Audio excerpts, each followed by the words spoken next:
이름 왕순, 묘호, 현종, 출생 992년 8월 1일, 즉위 1009년 3월 2일, 사망 1031년 6월 16일, 능묘선능, 한국사에서 유일한 사생아 출신 군주로 수많은 죽음의 위기와 출생의 비밀로 불운한 어린 시절을 겪고 강조의 정변으로 즉위한다. 이후 요나라 두 차례 침공을 맞아 건국 이래 최대 위기 속에서 남쪽으로 피난을 떠났는 등 시련을 겪으나 결국 승리로 이끌고 전쟁에 쓴 맛을 본 현종은 여러 제도의 기틀을 마련하면서 17대 인종 때까지 130년 넘게 고려의 황금기에 접어들며 동아시아의 고려, 거란, 송 국제관계의 한 축을 담당하는 나라가 된다.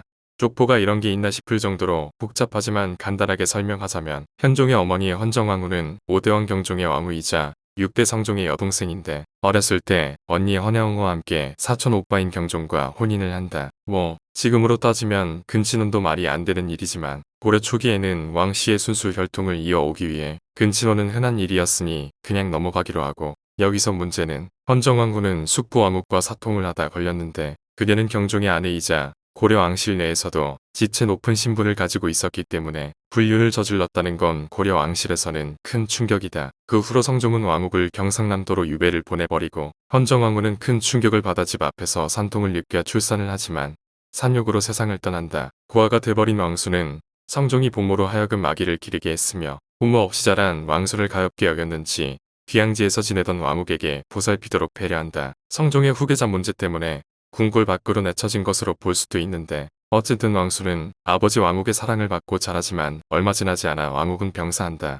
성종이 병으로 세상을 떠나고 경종 아들 목종이 즉위하면서 후계자가 없자 헌정왕후 언니 천추태후는 김치양과 불륜을 통해 낳은 아들로 하여금 다음 보위를 잇게 할 생각인데 왕수는 사생아라는 단점만 있을 뿐이지 순수 혈통의 왕족이며 태조 왕건의 직계 후손이라 왕순이 그 다음을 이어받는 게 당연한 이치였다. 하지만 천추태후는 김치양에게 가스라이팅 당한지는 모르겠지만 자신이 낳은 아들을 왕으로 만들기 위해 왕수를 머리를 깎게 한 뒤 양주 삼각산에 있는 절에 승려로 보낸다. 천추태후는 왕수를 왕실에서 쫓아내 절로 보내버렸지만 안심이 안 됐는지 몇 번이나 자객을 보내고 궁녀들에게 자신이 보낸 독이 든 음식을 먹을 것을 강요하거나 목숨을 위협받는 등 비참한 어린 시절을 보내게 된다. 1009년 2월 3일 강조는 정변을 일으켜 현종을 옹립시키고 목종을 폐위하면서 천추태후를 유배 보낸다. 강조에 의해 왕이 된 현종이지만 권위를 살리기 위해 문무관료를 재편하고 세금과 요역을 경감해주는 등 왕위로서의 모습을 보인다.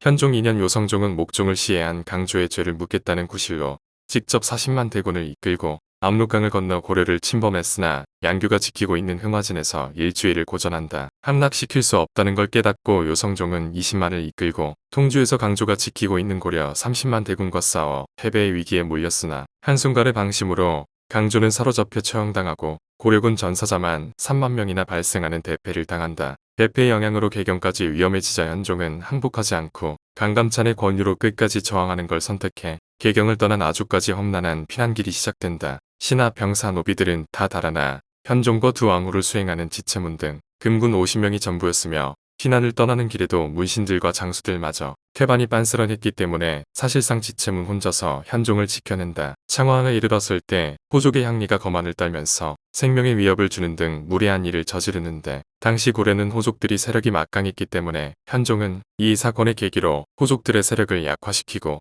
국왕의 중심으로 강력한 중앙집권 체제를 지향한다. 피난길이 길어지자 임신 중이던 원정왕후를 고향으로 내려보내는 등 힘든 나날이 이어졌지만 충청도 공주절도사 김은부는 현종을 환대하며 적극적으로 현종을 보살폈는데 매우 감동을 받아 개경으로 돌아가는 길에 공주에 6일 동안 머무르면서 훗날 김은부 딸 3명 모두 왕비로 삼는다. 개경까지 들어온 거라는 현종이 남쪽으로 도망친 것을 알게 되고 남쪽으로 향하지만 현종의 표문을 얻어 거란군 쪽으로 향하던 하공진은 거란군 선봉과 마주친다. 하공진은 요성종을 만나 고려왕은 이미 수천 리에 멀리 떨어져 있다며 거짓을 고하고 그 말은 믿은 요성종은 전세의 불리함을 깨닫고 고려 국왕의 친조를 조건을 삼아 하공진을 인질로 잡고 퇴각한다. 훗날 요성종은 하공진을 회유하려 노력하지만 끝까지 전향을 거부해 거란 땅에서 처형되는데 기록에 따르면 하공진을 죽인 후 심장과 간을 꺼내 먹었다 한다. 현종은 하공진을 상서공부시랑에 추정했고 영종을 그려 제사 지냈으며 진주성에 추모비도 세워줄 만큼 대우해 주었다. 양규는 1600명의 군사로 거란군 3000명이 지키고 있는 곽주성을 탈환해 중간보급로를 끊으면서 거란군이 퇴각하는 발판을 만들어 주었고 고려포로 3만 명을 구한다. 양규와 김숙흥은 거란군 부대를 요격해 천여 명의 묵을 빼고 거란군 본들을 만나 격전을 벌였으나 양규와 김숙흥 고려군 전원이 장렬하게 전사한다. 현종은 양규를 공부상서로 추정했고 양규의 아내 홍씨에게 직접 조서를 써서 매년 쌀 100섬을 지급했으며 양규의 아들 양대춘에게 벼슬을 내렸다. 김숙흥을 장군으로 추정했고 그 어머니에게는 매년 쌀 50섬을 지급하도록 했다. 전쟁이 끝난 이후 백성들과 고통을 함께하기 위해 수락상 반찬을 줄이는 등 모범적인 모습을 보여주면서 다가올 거란과의 일전에 대비해 군사력을 키우고 나라의 안정을 되찾으려 노력한다. 현종은 피난길에서 호족들에게 생명의 위협을 느끼면서 죽을 고비를 넘기고 깨달음을 얻은 현종은 지방 호족 세력을 억누르고 임금의 권한을 강화시킨 후 체계적인 군현제를 확립한다. 지방제도를 정비하면서 호족들의 인원수를 정하고 복장을 제정했으며 그 자제들에게 과거 응시의 자격을 부여한다. 1022년에는 지방향리 세력에 대한 호칭을 전면 개정하면서 왕권을 바탕으로 한 중앙집권적인 정치체제를 완성하게 된다. 김우는 거란 2차 전쟁 때 강조의 통주전투에서 대패 후 진격하던 거란군을 상대로 기습 공격하여 잠시 퇴각시킨 공로를 세웠고 최질은 통주에서 중랑장으로 있던 중 포로가 되었는데 항복을 권유하러 온 노정과 함께 항전을 주장하며 성문을 닫고 굳건히 적을 물리친 인물이다. 문관직을 얻지 못해 불만을 가지고 있었는데 전쟁 이후로 군비가 증액되었고 관리들은 녹봉을 제때 받지 못하자 황보유인은 중추원사 장현우와 함께 백관의 녹봉을 충당할 것을 현종에게 제안했고 빡칠 대로 빡친 김우는 최질 몇 명과 함께 반란을 일으켜 군사들을 이끌고 궁궐로 쳐들어가 황보유와 장현우를 결박하고 채찍으로 때려 거의 초주검으로 만든 뒤 이들을 귀양 보내고 현종에게 무관은 문관을 겸해달라는 협박성 요구를 하게 되면서 모든 권력을 장악하지만 1015년 서경의 장락궁에 연애를 베푼 사이에 반란의 주동자 김훈, 최질 19명 장군들을 모조리 숙청해버린다. 150년 앞당겨 무신 정권이 들어섰으면 고려의 멸망은 더 빨리 다가왔을 것이다.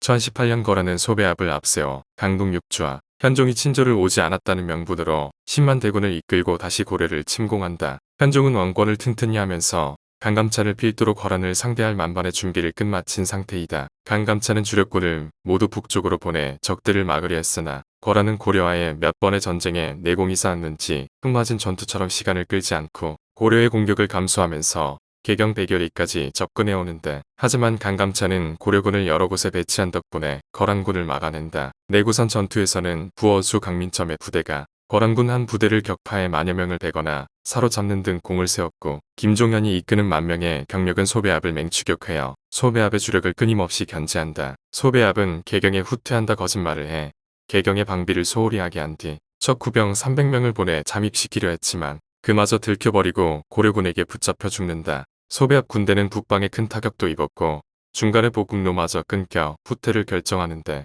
귀주의 강감찬의 주력 군대를 만나 대패를 당한다. 이 승리로 고려, 거란, 송 국제관계의 한 축을 담당하는 나라가 되면서 향후 150년 동안 이어질 태평성대의 기반을 만든다.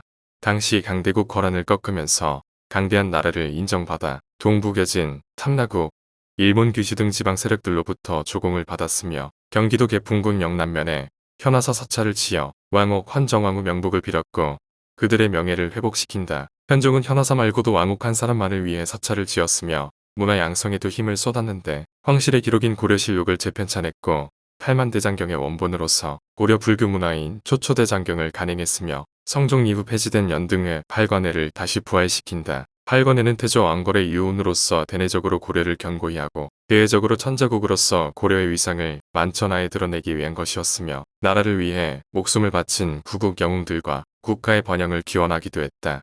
건국 이후 고려의 혼란기와 국력 신장을 이끌어 태평성대의 기반을 닦으며 고려 전성기를 연 현종은 고려 왕조의 성군으로 평가받는다. 천주태후의 불륜으로 김치양 아들에게 왕위를 빼앗겨 김씨의 나라가 될 뻔했으나 직계 혈통을 이어받고 후대 제왕들의 맥을 잇게 했으며 어린 시절 고려 혈통의 사생아로 생명의 위협을 받는 등 죽음의 위기가 몇 번 있었으나 왕옥과 현정왕후를 원망하지 않고 현화사 사절을 지어 부모의 명예를 회복시키는 현종의 효심을 엿볼 수 있다. 절체절명의 국가적 위기 상황에도 내적으로 허술했던 호족 세력을 규합하여 고려의 군현제를 완성시켰으며 강대국 거란과의 전쟁에서 실질적인 승리로 이끌어내면서 100년에 걸친 평화를 가져다 주었다.